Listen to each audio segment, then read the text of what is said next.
Some parts of the country are seeing record rain and snowfall this year. In Grand Rapids, record flooding occurred more than 100 years ago in 1904.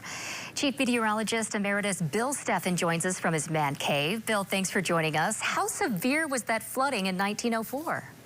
Well, this is amazing. This was arguably the worst flood ever on the Grand River. Can you imagine being in downtown Grand Rapids, looking west and seeing nothing but water? The floodwaters from the Grand Rapids extended all the way inland to John Ball Park. Can you believe that? There were 2,500 homes that were affected by floodwater on the west side of Grand Rapids. That affected 14,000 people. On the east side of the river, there were 50 factories that were flooded, mostly furniture factories. That put 8,000 men out of work temporarily. Now, to get a flood like this, you need several things to come together all at once. First of all, we had below freezing temperatures from March 7th through the 17th, through St. Patrick's Day. During that time, we had snow. In fact, just on the 14th, we had 10.5 inches of snow in Grand Rapids. And we had a period of 24 out of 40 days with measurable rain and snow. So the snow was piling up. All of a sudden, we had temperatures between 50 and 60 degrees. That warm air spawned several tornadoes. On the 24th, we had a tornado go through Muskegon that took the roof off 5 homes there. A tornado here in Grand Rapids injured 10. And now the flood here, as you're looking at the pictures, that totaled $2 million in damage. That would be the equivalent of about $70 million in today's money. And as you can see, people got around by rowboat back then. Some of these pictures were taken on Bridge Street, on Leonard Street, streets that you're familiar with driving down.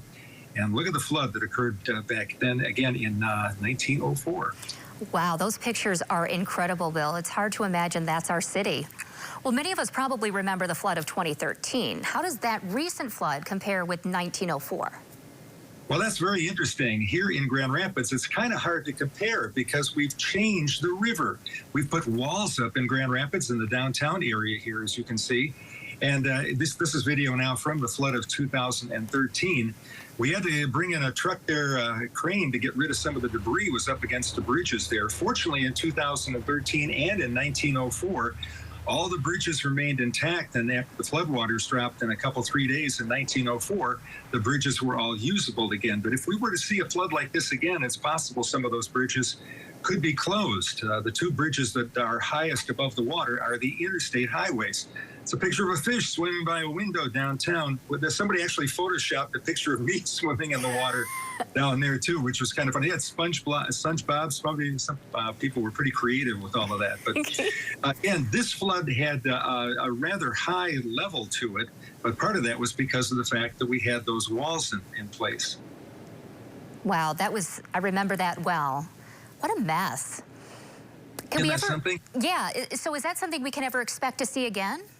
See, that's an interesting question. My answer to that would be yes. And the reason for that is the volume of water that came down the river. Kind of an interesting graphic to show you. This is a graphic that Blake made for us here.